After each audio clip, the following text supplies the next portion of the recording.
Bibles for them. Now, it says on the first page of the King James Version of the Bible that the book was diligently compared and revised. Diligently compared to what? To what I have just given you, the chronology going all the way back to African people who wrote Per Em Heru. That's why I said somebody knows something about us that they don't want us to know about ourselves. Even if we come down to the New American Version of the Bible. In fact, England and America almost went to war because America wrote its version of the Bible. And England wanted their Bible to be the last Bible to be written.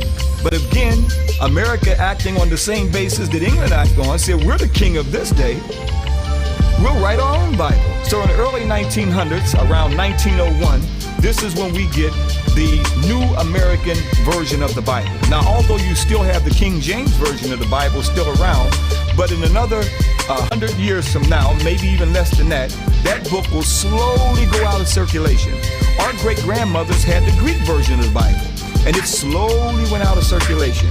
Now, the New American Bible will come into circulation. That's why I say the older the books, the more truth you have in it. That means the King James Bible will have more truth in it than the New American Bible. What's the difference in this truth?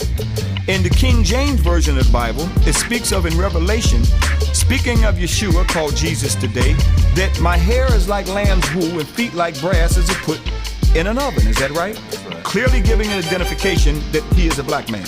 But when it gets down to the New American Version of the Bible, that identification clearly shows that he's a black man, but through white supremacy and the racism in America and the white cemetery schools or seminary schools, now we see that he is now become a great light. They have removed that. That is removed. He's a great light now.